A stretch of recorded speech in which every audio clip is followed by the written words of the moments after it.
देखिए स्टूडेंट्स, अपन last class में 2.2 exercise कर रहे थे। क्वेश्चन नंबर 4 की बात करते हैं आज। क्वेश्चन नंबर 4 क्या है? दो स्टूडेंट्स हैं। कितने स्टूडेंट्स हैं? दो। एक का नाम रमन है, एक का नाम अनुप्रिया है। ठीक है। जो रमन है वो एक राउंड लगाने में 18 मिनट्स लगा रहा है, और जो अनुप्रिया है वो कितने मिनट्स लगा रही है? 12 मिनट्स लगा रही है। देखिए, यानी कि ये रमन है,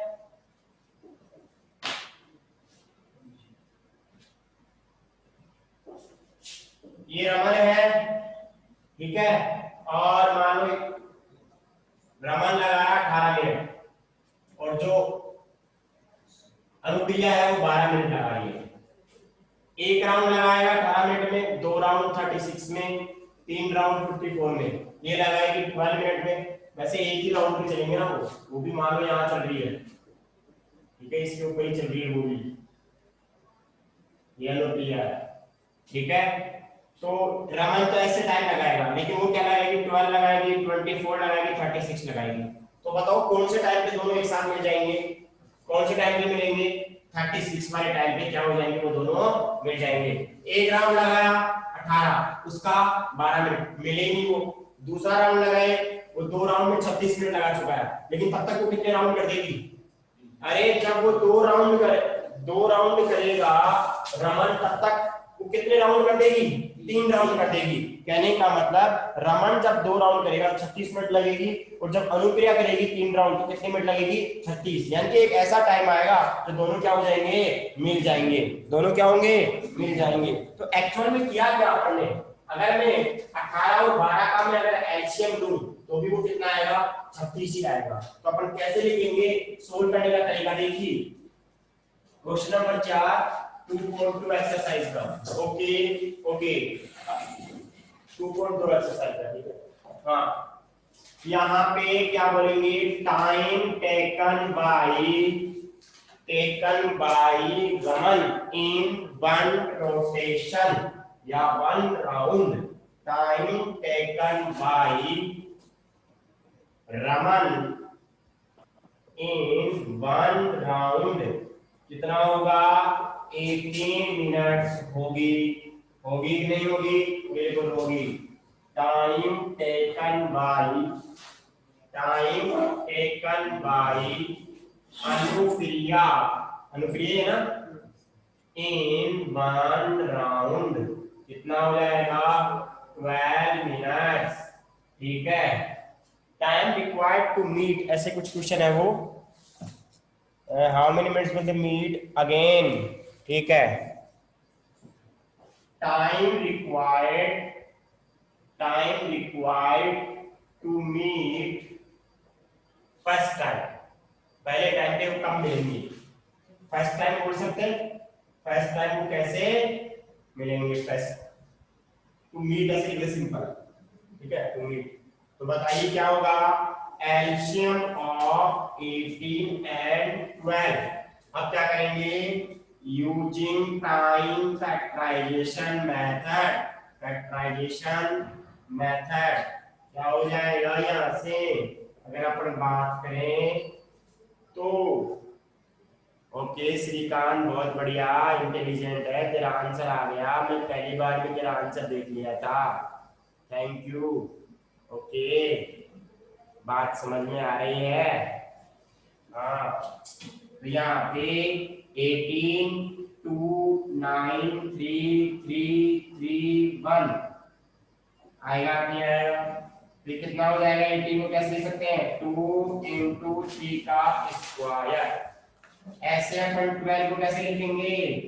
6 3 3 1 कितना हो जाएगा? 2 की पावर 2 into 3। तो बताओ एलसीएम कितना आएगा? एलसीएम इसमें 2 की पावर 1 है, इसमें 2 की पावर 2, ज्यादा वाला आएगा, यानी कि कौन आएगा? 2 की पावर 2 आएगा। इसमें 3 की पावर 2 है, इसमें 3 ज्यादा वाला आता है, तो क्या आएगा? 3 की पावर 2। 4 into 9 36 मिनट्स हो गया है। क्या बोल 36 आ गया, तो क्या बोलेंगे? हेंस रिक्वायर्ड टाइम, जो अपने को टाइम रिक्वायर्ड है, hence required time equal to 36 minutes. यही आपका क्या है, आंसर है। एक बार आप लोग इसका स्क्रीनशॉट ले लो ताकि मैं आगे चलूं। समझ आएगा, विशेष लेकर बहुत बढ़िया आपका आंसर आ गया है। मेरे से भी पहले आंसर निकाल लिया आप इंटेलिजेंट हो।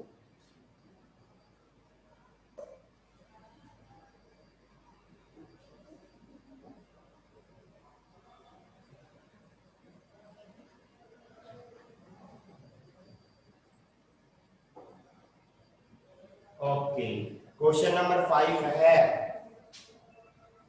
उसमें क्या बोल रहा है,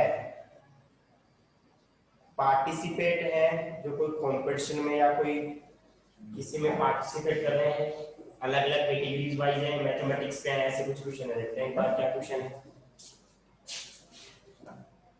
in a seminar number of participate in Hindi, English and mathematics are 60, 84 and 108 respectively. If equal number of participants of same subject are sitting in each room, then find the least number of room required.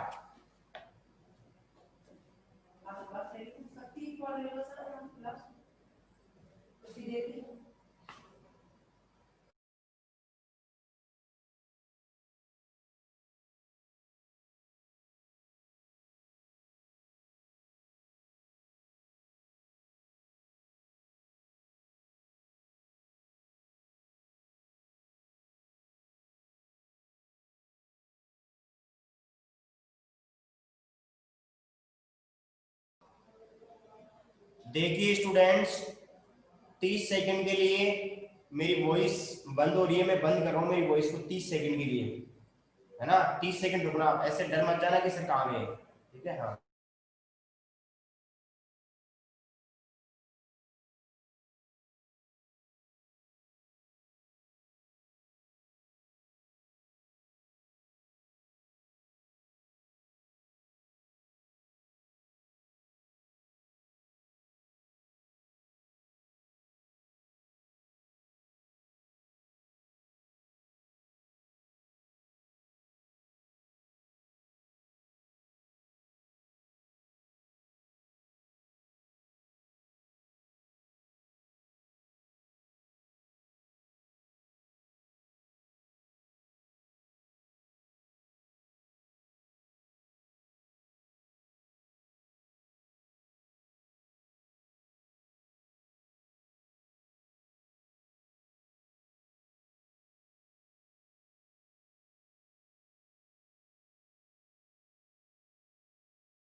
हाँ ठीक है, मैं आ गया हूँ वापस।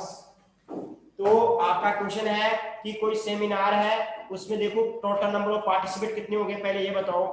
Total को count कर लेंगे अपन, तो कितने हो जाएंगे वो।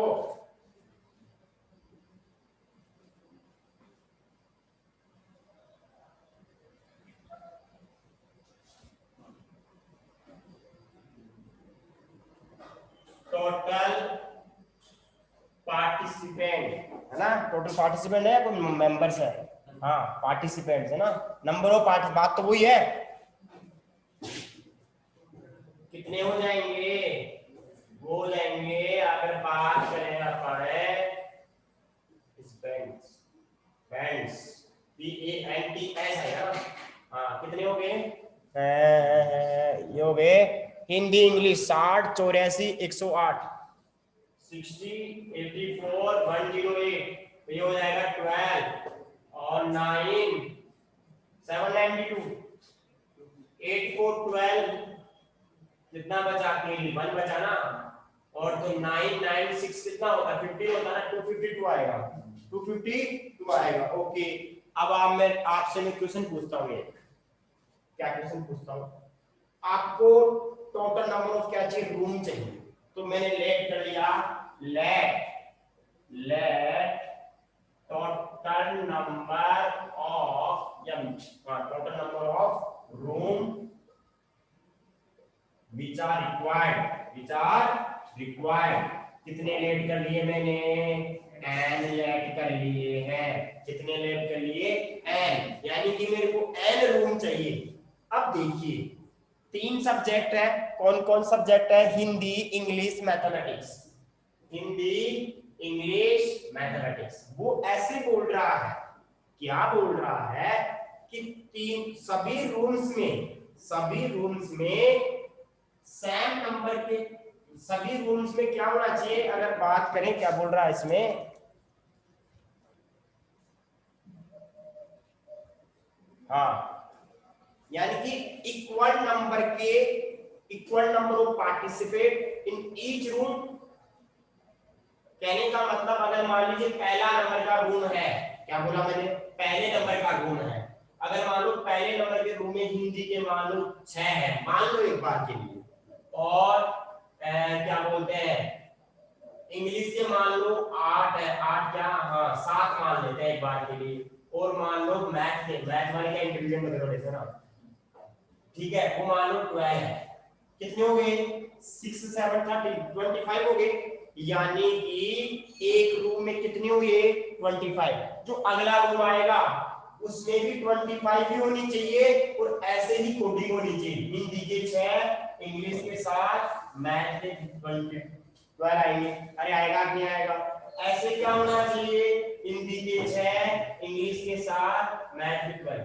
रूम, सभी रूम में इक्वल नंबर के स्टूडेंट्स होने चाहिए। इक्वल नंबर का मतलब total equal, this and this. बेटा एक बार वॉइस और वीडियो बताओ क्लियर आ रही है क्या। एक मेरे को पता नहीं ये कौन है, आ रही है, ये कौन है, इसका नाम क्या है, मानवादित्य। बेटा तू रोज मेरे को ये बात करता है कि नहीं आती, बेटा इंटरनेट की प्रॉब्लम है।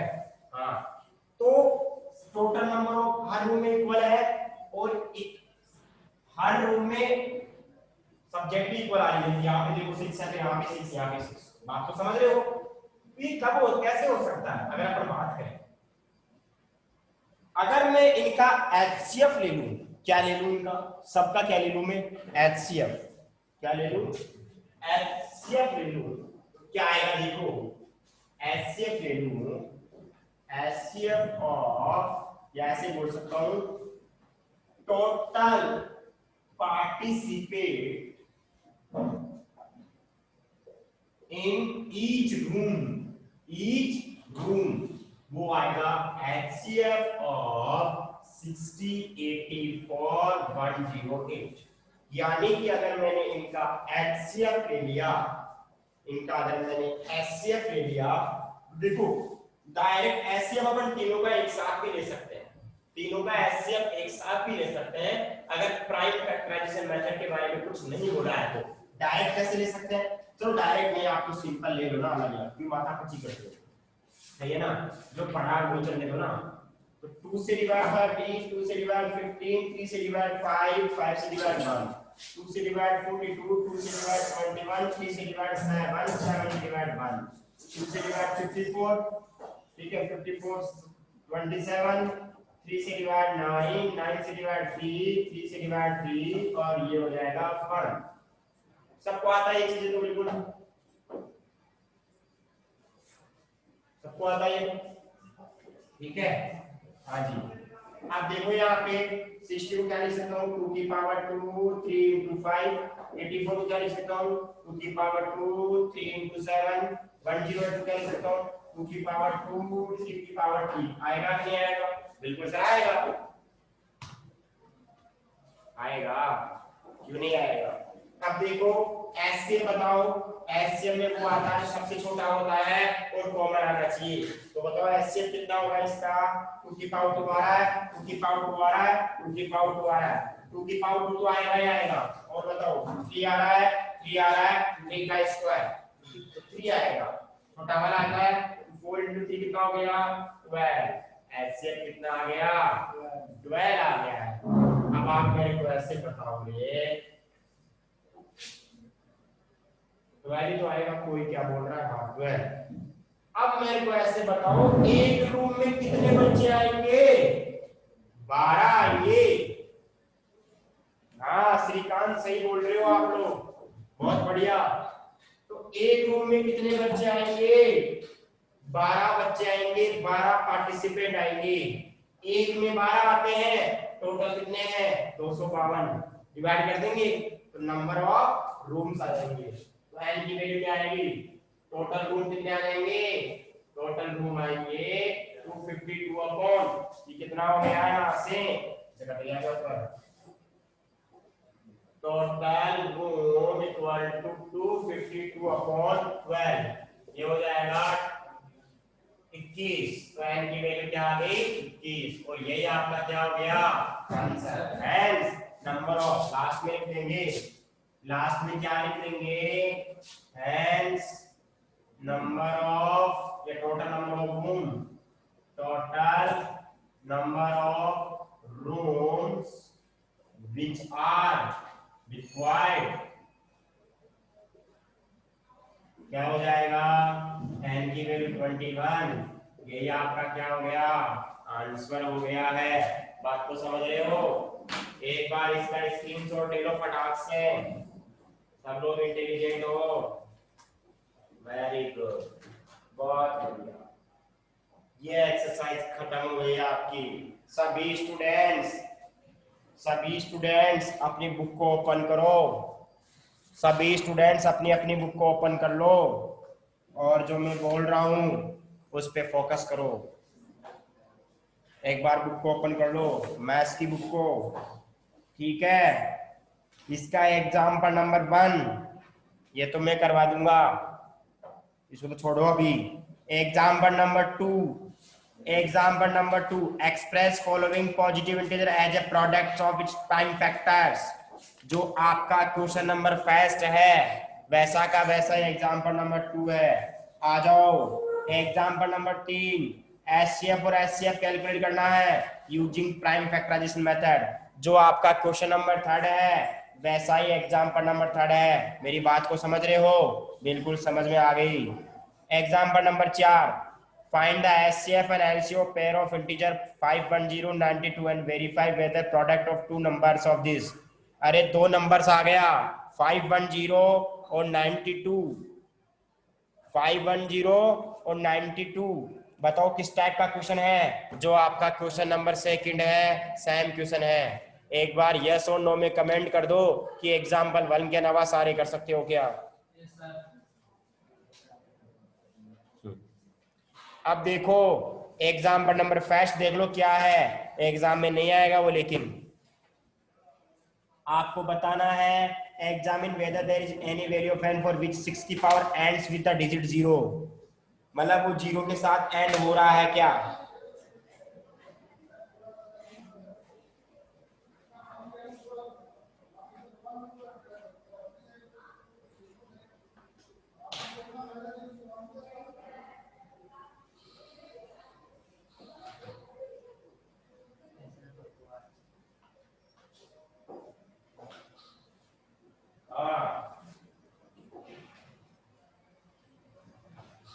देखिए 6 की पावर n है तो 6 के प्राइम फैक्टर क्या होंगे, 2 और 3 होंगे।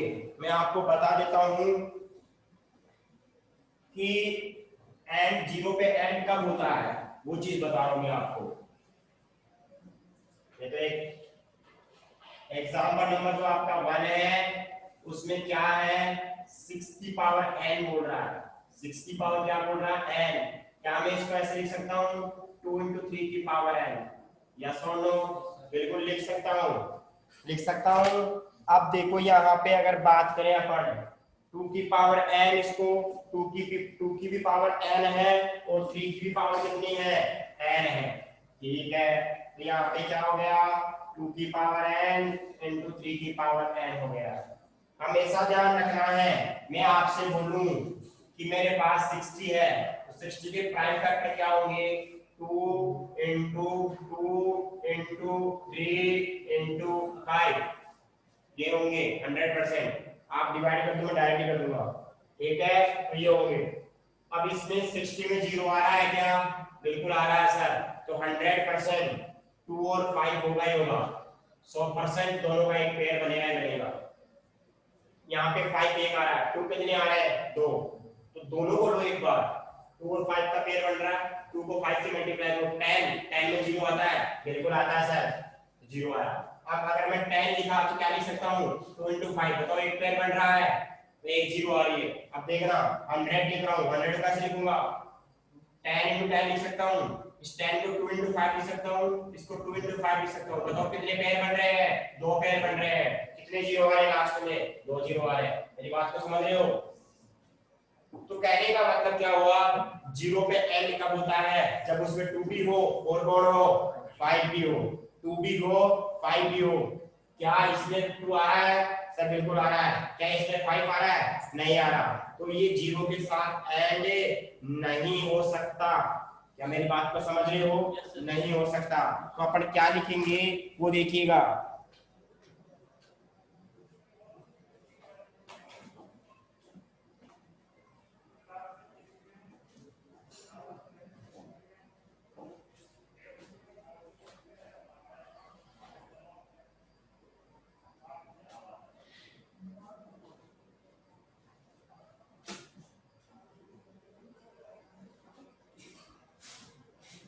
देखिए, since no prime factor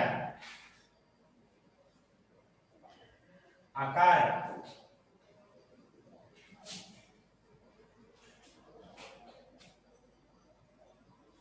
no prime factor आकार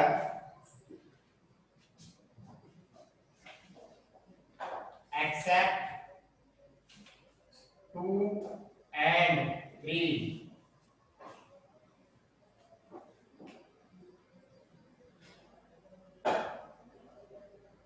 that means prime factor 5 does not occur। जब अकर ही नहीं होगा तो अपन क्या बोल देंगे? hence। लास्ट में क्या बोलेंगे कि वो 0 पे एंड नहीं होगा। There no natural number n for which, ठीक है, hence क्या बोल सकते हैं अपन? there is no natural number of n, natural number n for which 60 power n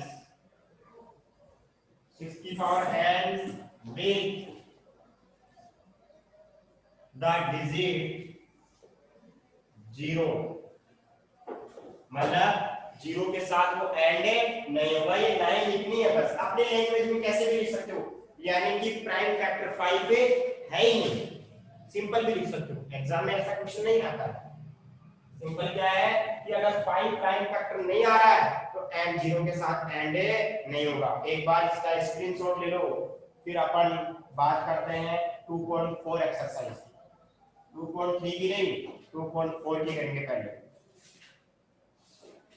okay okay okay,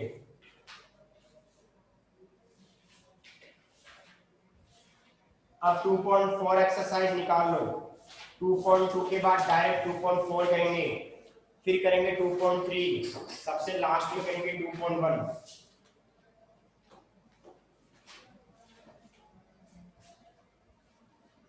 अब देखिए 2.4 एक्सरसाइज क्या है। उससे पहले मैं आपको 2.3 की और 2.4 के कॉन्सेप्ट और जो भी चीज काम आती है वो बता देता हूँ। देखिए, आपने एक तो पढ़ा होगा रैशनल नंबर और एक क्या पढ़ा है? Irrational number. बहुत बढ़िया से पढ़ा है आपने। हाँ, सबसे पहले बात करता हूं मैं रैशनल नंबर की।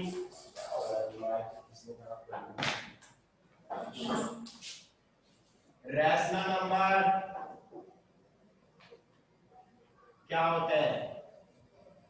पहला concept,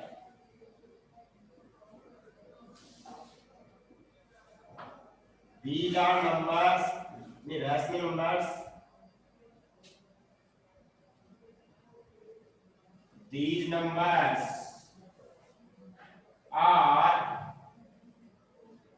represented by P by Q form, where Q not equal to 0 and P, ठीक है, और क्या होता है? एन P and Q are co-prime integers, co-prime integers, co-prime integers, ठीक है। पहली डेफिनेशन ये होती है कि देखिए, इसकी डेफिनेशन बहुत अच्छी से बताने वाला हूं आज आपको मैं। को रैशनल नंबर क्या होते हैं? जिनको P बाई Q की फॉर्म में लिख सकते हैं। Q की वैल्यू क्या नहीं होनी चाहिए? 0 नहीं होनी चाहिए। क्यों नहीं होनी चाहिए बताऊंगा मैं। P and Q are co-prime integers। अब देखिए इसका मतलब क्या हुआ। इसका मतलब तो ये हुआ, इसका मतलब क्या हुआ, अगर अपन यहां बात करें इसमें,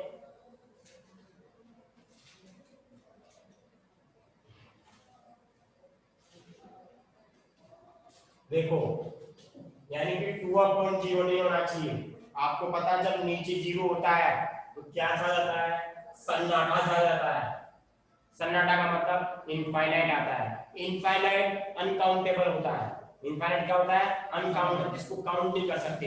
मतलब डिफाइन, डिफाइन नहीं होते हैं। क्या नहीं होते हैं?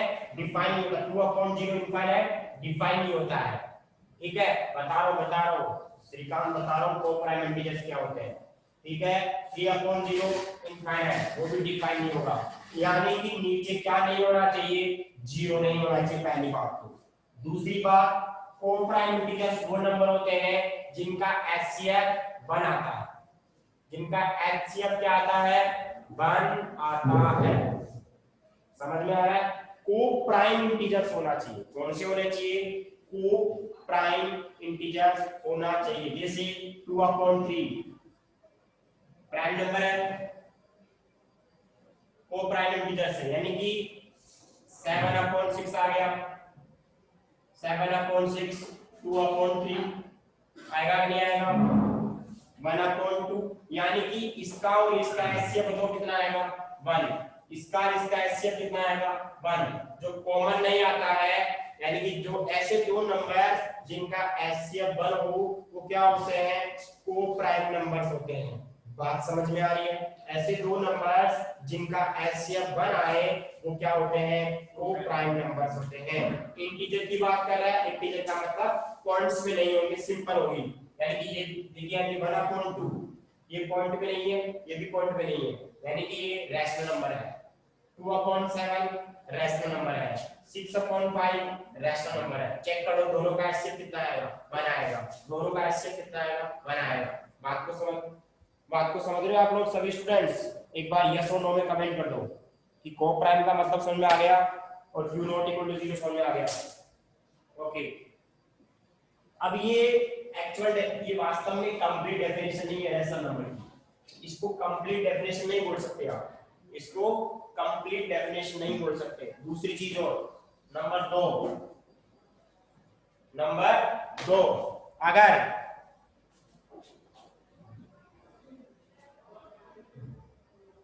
if decimal expansion is terminating, then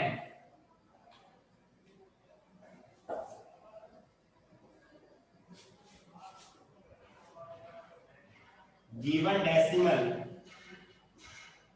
decimal expansion will be rational number. क्या होगा?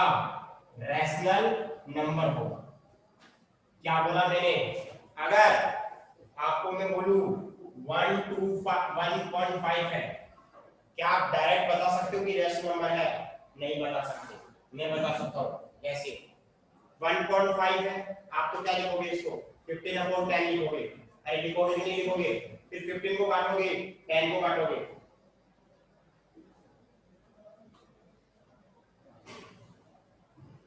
समझ ले भाई, समझ ले लो। आलू पराठा। रमेश यादव बंद कर ले इसको, वीडियो को बंद कर ले। रमेश यादव बड़ा खुश हो रहा है जैसे सगाई होने वाले की।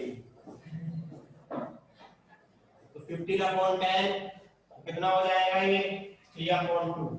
p/q की फॉर्म में लिख सकते हैं, मतलब रैशनल नंबर है कि नहीं है? 0.625 625/1000 लिख सकते हैं। इसको सॉल्व भी कर सकते हैं, अपन काट सकते हैं। एक से 25 से काट सकते हैं 25 बार, 25 से काट सकते 40 बार, 5 से काट 5 बार 8 बार, 5 4 है। ठीक है, पढ़ो कैलकुलेशन करता हूं मैं, तो छोटी छोटी है। तो 5.8 आ गया है, बिल्कुल रैशनल नंबर है। मतलब क्या हुआ? If decimal expansion is terminating, then given decimal expansion can be rational number। Terminating का मतलब जानते हो?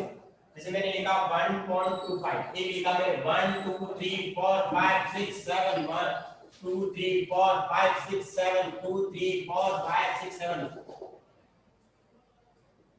क्या टर्मिनेट हो रहा है? अरे क्या खत्म हो रहा है? ये टर्मिनेट का मतलब होता है खत्म हो जाना। ये खत्म हो रहा है, बिल्कुल सर खत्म हो रहा है, यहाँ 5 तक खत्म हो गया। क्या ये खत्म हो रहा है? अरे इसको तो 7 समुद्र पार करवा लो, पाकिस्तान चले जाओ, जाना नहीं है वहां पे, अमेरिका मान लो, अमेरिका चले जाओ, जब तक भी खत्म नहीं हो रहा है। खत्म नहीं हो रहा है, और जो खत्म नहीं होता है उसको बोलते हैं नॉन टर्मिनेटिंग। इसको तो बोलेंगे टर्मिनेट होना, बंद हो जाना, खत्म हो जाना। इसको क्या बोलेंगे?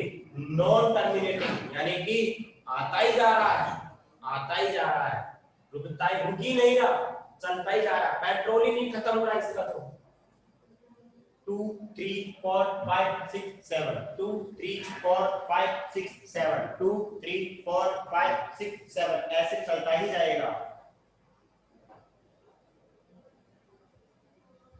बेटा 30 सेकंड आपके पास आवाज नहीं आएगी, ठीक है? रुको, आप वेट करो, बाद में बताऊंगा क्यों नहीं आएगी।